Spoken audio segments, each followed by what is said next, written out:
Shabbat Shalom, la paracha de cette semaine, la paracha Pekoudé, est souvent d'ailleurs associée à la paracha qui la précède, la paracha Vayakehel.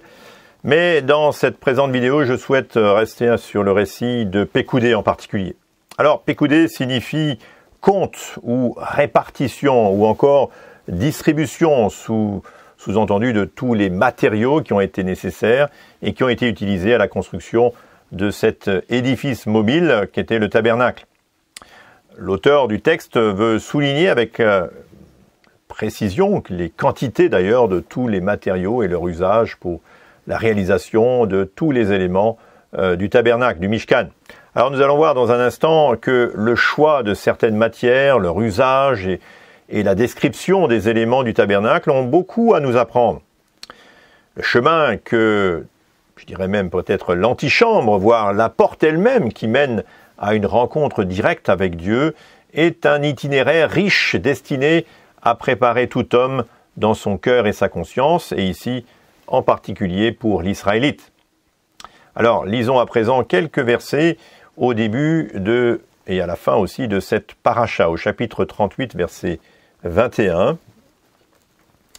Voici les comptes du tabernacle, le tabernacle du témoignage, établi d'après l'ordre de Moshe par les soins des Lévites, sous la direction d'Itamar, fils du sacrificateur Aaron. Betsalel, fils d'Ouri, fils de Hour, de la tribu de Juda, fit tout ce que l'Éternel avait ordonné à Moshe. Avec lui, Oholiab, fils d'Ahitsamak, de la tribu de Dan, sculpteur, inventeur et brodeur sur les étoffes violettes, pourpre et cramoisi, et sur le fin lin. Le total de l'or employé à l'ouvrage pour tous les travaux du lieu saint, or que l'on avait dédié, se montait à 29 talents et 730 cycles, selon le cycle du sanctuaire. L'argent de ceux de la communauté qui furent dénombrés se montait à 100 talents et 1775 cycles, selon le cycle du sanctuaire. C'était un béka par tête, la moitié d'un cycle selon le cycle du sanctuaire, pour chaque homme compris dans le dénombrement depuis l'âge de 20 ans et au-dessus, soit pour 603 550 hommes. Les 100 talents d'argent servirent à fondre les socles du sanctuaire et les socles du voile, 100 socles pour les 100 talents, 1 talent par socle. Un petit peu plus loin, au chapitre 39, verset 43, Moshe examina tout l'ouvrage, et voici qu'il l'avait fait comme l'Éternel l'avait ordonné. Alors Moshe les bénit.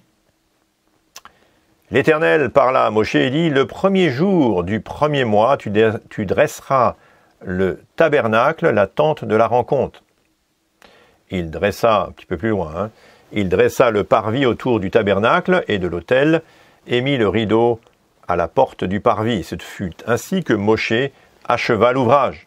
Alors la nuée couvrit la tente de la rencontre, et la gloire de l'Éternel remplit le tabernacle.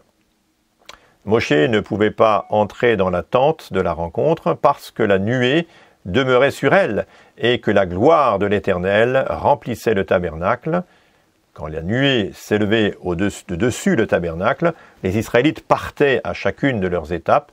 Si la nuée ne s'élevait pas, ils ne partaient pas jusqu'au jour où elle s'élevait. La nuée de l'Éternel était de jour sur le tabernacle, et de nuit il y avait un feu aux yeux de toute la maison d'Israël, à chacune de leurs étapes. On s'arrête là dans notre lecture pour le moment. Alors, en relisant ce passage de la paracha, je ne peux m'empêcher d'imaginer un peu la scène et l'évocation de ce miracle permanent, parce qu'il s'en est un. Une nuée le jour et une colonne de feu la nuit, marquant ainsi la présence divine au milieu de son peuple. À bien y songer, cette nuée et ce feu constituent un réel contraste à côté des divinités égyptiennes et de tous les peuples alentours, qui étaient incapables d'exprimer le moindre mot, ni de se mouvoir ou même d'entendre la moindre prière. Le peuple d'Israël est littéralement habité par la présence même du Dieu saint et créateur des cieux et de la terre. Et si Dieu habite très concrètement au milieu de son peuple, il n'en demeure pas moins que, finalement, le but ultime de Dieu n'est pas de s'arrêter là, mais de faire en sorte que l'Israélite lui-même aboutisse à rencontrer personnellement son Dieu, si je puis m'exprimer ainsi, de cœur à cœur, comme a pu le faire peut-être Abraham, qui est appelé par ailleurs l'ami de Dieu, Jacques 2, 23, ou Moshe qui parlait avec Dieu face à face, comme un homme parle avec son ami, comme cela est précisé au chapitre 33, verset 11. À cette lecture, nous allons ajouter un passage dans la Brit Hadasha, donc la Nouvelle Alliance, dans la lettre aux Hébreux, au chapitre 9, on va lire à partir du verset 11. Mais le Messie est venu comme souverain sacrificateur des biens à venir. Il a traversé le tabernacle plus grand et plus parfait, qui n'est pas construit par la main de l'homme, c'est-à-dire qui n'est pas de cette création, et il est entré une fois pour toutes dans le sanctuaire, non avec le sang des boucs et des veaux, mais avec son propre sang. C'est ainsi qu'il nous a obtenu une rédemption éternelle. Car si le sang des boucs et des taureaux est la cendre d'une génisse qu'on répand sur ceux qui sont souillés, les sanctifie de manière à purifier la chair, combien plus le sang du Messie, qui par l'Esprit éternel s'est offert lui-même sans tache à Dieu, purifiera-t-il notre conscience des œuvres mortes pour que nous servions le Dieu vivant.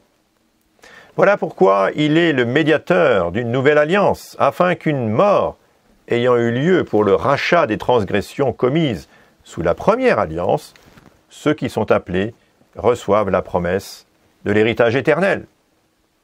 Et au verset 24, plus loin, « Car le Messie n'est pas entré dans un sanctuaire fait par la main de l'homme, imitation du véritable, mais dans le ciel même, afin de se présenter maintenant pour nous devant la face de Dieu. » Alors, le premier texte nous décrit le tabernacle à construire dans le désert avec une multitude de matériaux plus ou moins précieux.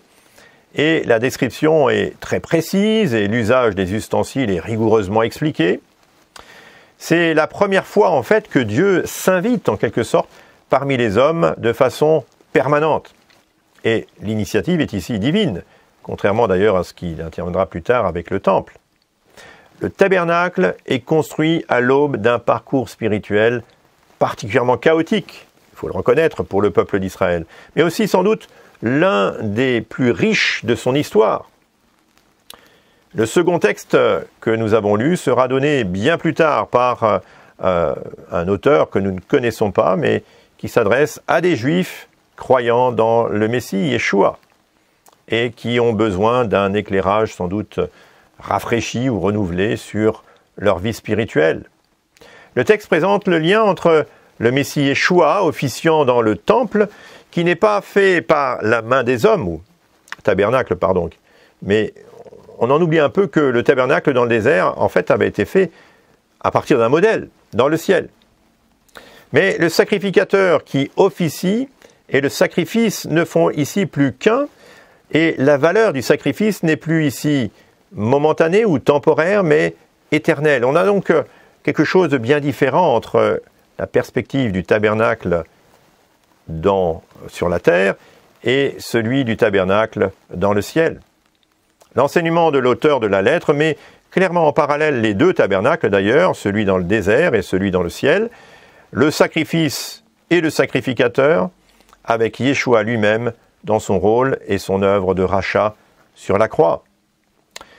Il est parlé alors de l'ombre des choses à venir, qui a certes disparu avec la réalité qui est apparue en Yeshua le Messie. Elle éclaire encore, cependant, et merveilleusement si je puis dire, le salut manifesté en Yeshua le Messie.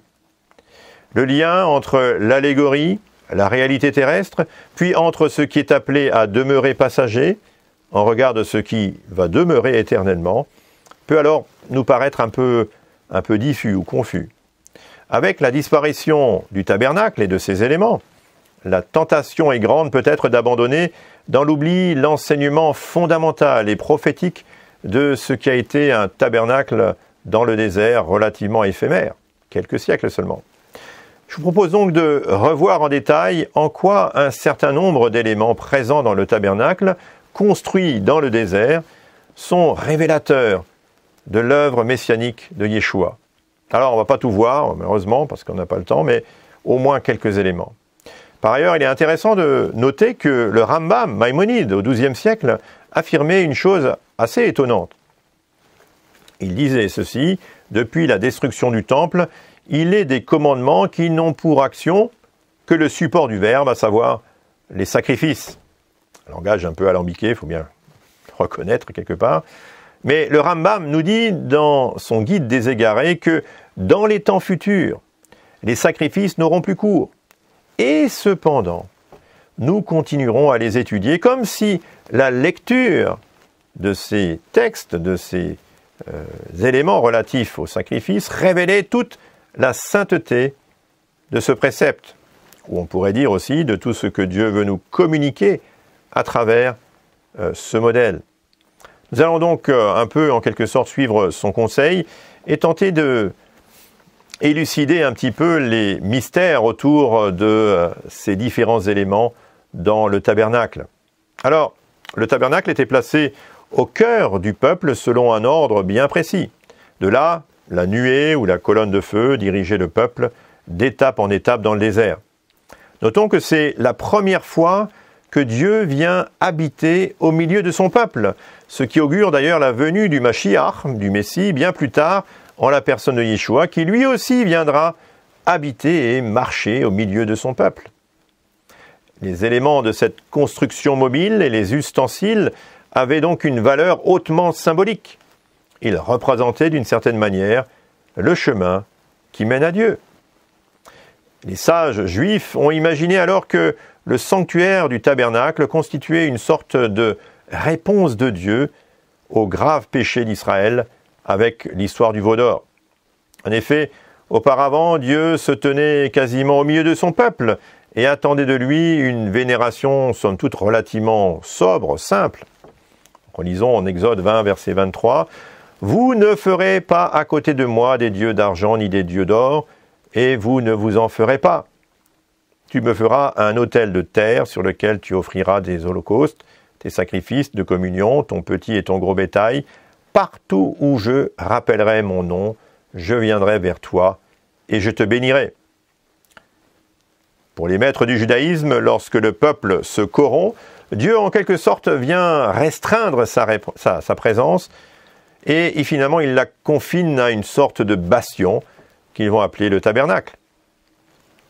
Les chrétiens ajoutent, je dirais, une dimension ultime et même symbolique en ce que le croyant devient en quelque sorte lui-même une habitation de Dieu en esprit, un lieu où, je dirais, s'exerce l'intimité entre l'homme et son Dieu. Alors, quoi qu'il en soit, le tabernacle est construit sur la base, en tout cas, d'un modèle dans le ciel, et ça, il faut s'en souvenir parce que c'est essentiel. Et même s'il y a un caractère temporaire finalement à ce tabernacle construit dans le désert, il annonce et prépare la venue du Mashiach, du jour où Dieu restaure son intimité avec l'homme. Comme l'évoque d'ailleurs le prophète Ézéchiel au chapitre 37, verset 26, ou que je lis, « Et je ferai avec eux une alliance de paix, ce sera avec eux une alliance éternelle, et je les établirai et je les multiplierai, et je mettrai mon sanctuaire au milieu d'eux pour toujours. Et ma demeure sera sur eux, et je serai leur Dieu, et ils seront mon peuple. » Et peut-être encore une dernière remarque avant d'aller plus loin sur les éléments du tabernacle. Si ce tabernacle représente symboliquement le chemin qui mène à Dieu, toute construction humaine liée à ce chemin ne saurait constituer quelque part une action méritoire pour celui qui l'a construit, pour l'Israélite comme pour d'autres, qui voudraient s'approcher de Dieu.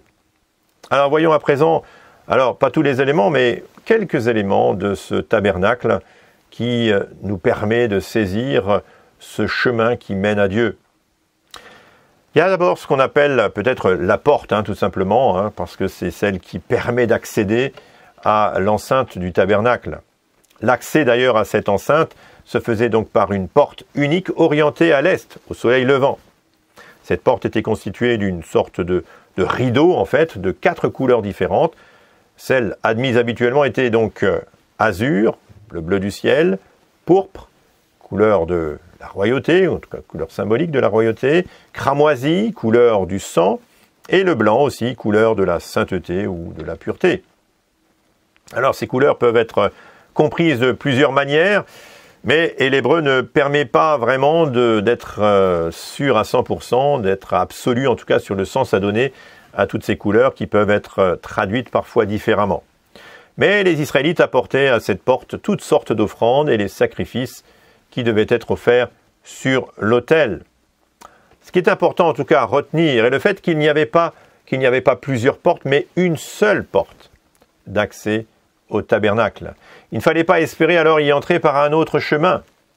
Il n'y avait pas de fenêtre ou d'ouverture quelconque par laquelle quelque chose ou une personne pouvait s'introduire.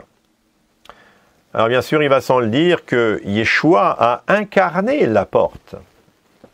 Lisez Jean au chapitre 10, par laquelle on peut accéder à Dieu, on accède à Dieu. Il n'y a pas plusieurs portes ou plusieurs chemins.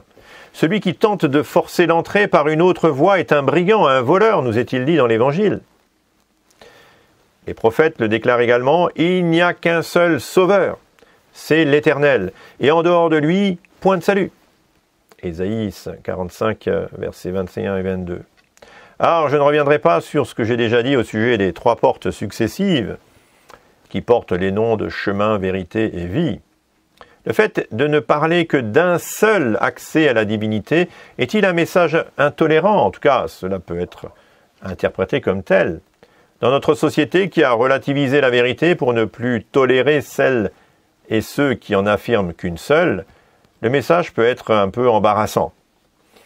Pour autant, si le relativisme exclut toute certitude et assurance future, l'exclusivité du message divin est tout au contraire plutôt rassurant et un gage d'une formidable espérance, car il ne fait pas de doute que l'aspiration profonde de tous les cultes de l'Antiquité, et même d'aujourd'hui on pourrait dire, est de pouvoir rencontrer Dieu face à face, même si parfois les manières peuvent être assez divergentes. Donc la porte, une fois qu'on l'a franchie, on aperçoit immanquablement l'autel. L'autel, une fois découvert, nous découvrons donc ce lieu où vont être offerts les sacrifices. Celui-ci était donc en bois d'acacia, recouvert d'airain ou de bronze, 2,50 m de côté quand même, reproduction du modèle que Moshe avait vu sur la montagne. L'animal offert était un sacrifice de substitution. Celui-ci était offert en confessant les péchés, ou alors, d'une autre manière, l'homme qui apportait l'animal posait les mains sur la tête de l'animal en guise de transmission, de transfert de la culpabilité sur l'animal qui allait être sacrifié. Donc après avoir offert les sacrifices, les sacrificateurs devaient impérativement se laver les mains et les pieds avant de poursuivre le chemin vers le lieu saint. Et ce, nous est-il dit, sous peine de mort. Exode 30, versets 17 à 21.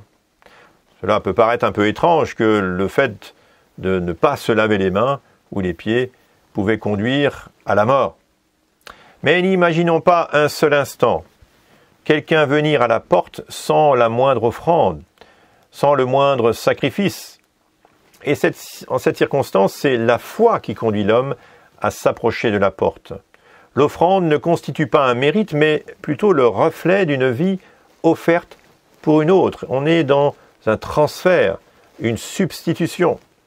Yeshua, notre Messie, est entré lui-même pour s'offrir en sacrifice sanglant, car sans effusion de sang, il n'y a pas de pardon, nous est-il dit en Hébreux 9, verset 22.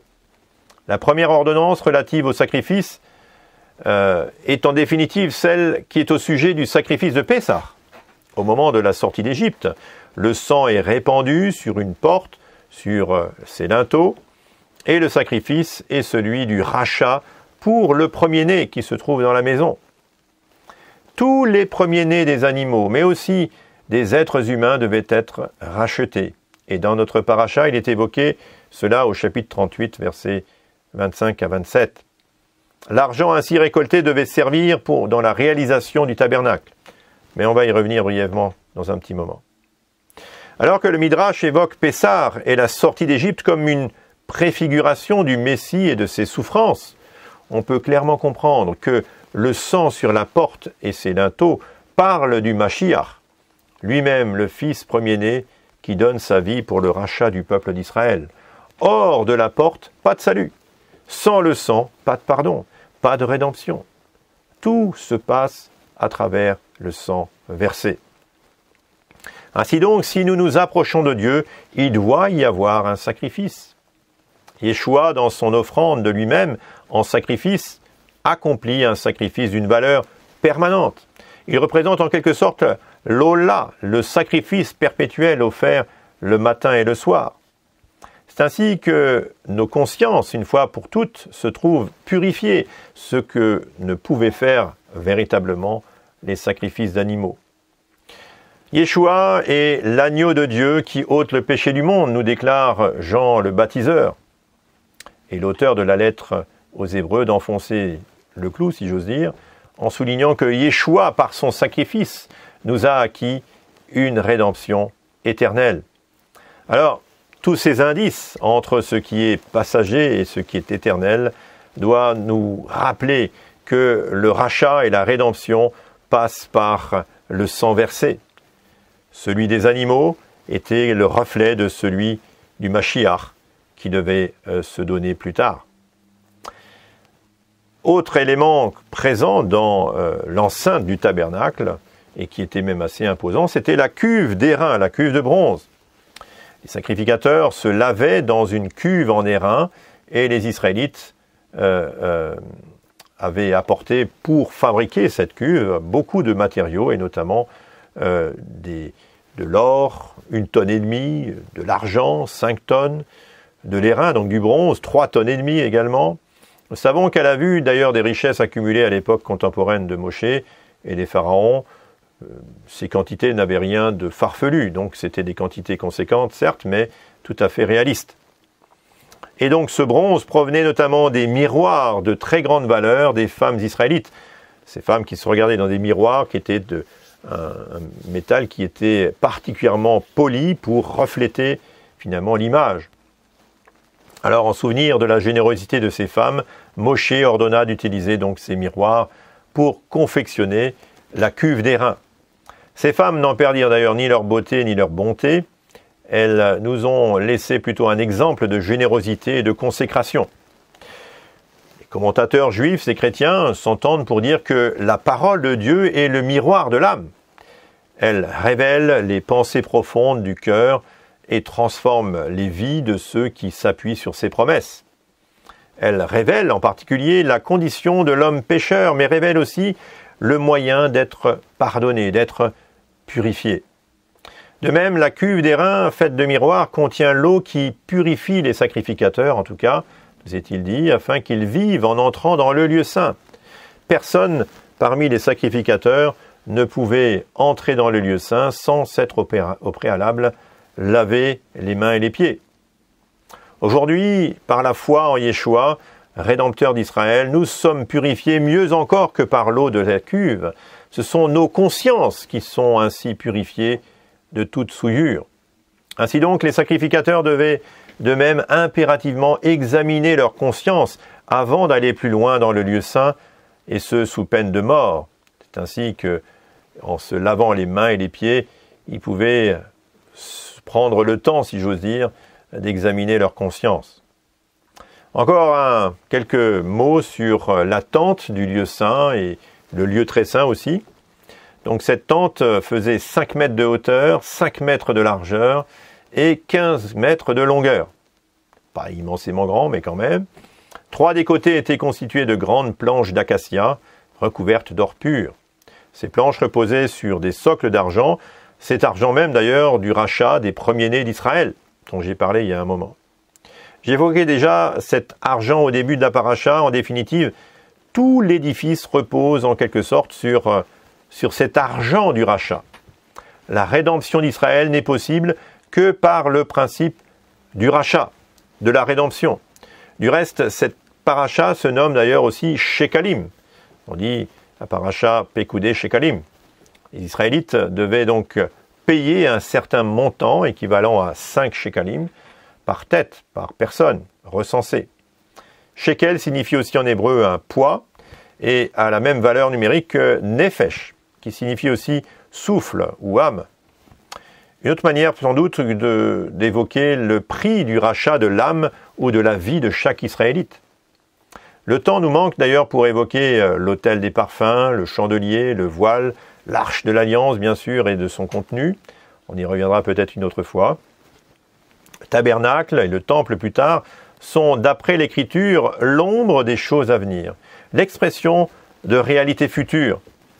Et aujourd'hui, le tabernacle a disparu, le temple a également été détruit en 70 par les armées romaines. Il n'en reste rien. Qu'en conclure? Dieu se serait-il trompé? Évidemment non, Dieu ne s'est pas trompé. Il a soigneusement annoncé tout simplement la venue de son Mashiach, Yeshua ben David. Il est celui qui est entré dans le lieu très saint avec son propre sang, afin d'inaugurer le chemin qui mène à Dieu. Alors je terminerai encore avec cette parole du prophète Ézéchiel au chapitre 34, versets 11 à 12, qui me semble résumer ou en tout cas nous interpeller aussi en cette fin de cette paracha. Car ainsi dit le Seigneur l'Éternel, me voici, et je rechercherai mes brebis, et j'en prendrai soin. C'est l'Éternel qui parle. Comme un berger prend soin de son troupeau au jour où il est au milieu de ses brebis dispersées, ainsi je prendrai soin de mes brebis, et je les sauverai de tous les lieux où elles étaient dispersées, où elles ont été dispersées, au jour de la nuée et de l'obscurité profonde. Eh bien, que le Seigneur nous guide dans ce chemin, pour ceux qui ne l'auraient pas encore emprunté, qu'ils comprennent que c'est par le Mashiach Yeshua que nous pouvons véritablement entrer dans cette intimité avec Dieu qui nous a sauvés. Qu'il puisse être le berger de tous, et je voudrais vraiment que nous puissions continuer à méditer ces paroles durant ce Shabbat, et de profiter de ces moments pour vraiment nous tourner vers Dieu. Je vous souhaite à tous un Shabbat Shalom, et si ces enseignements, bien sûr, vous encouragent, n'hésitez pas à vous abonner, bien sûr, et à cliquer sur la petite clochette pour recevoir toutes les notifications.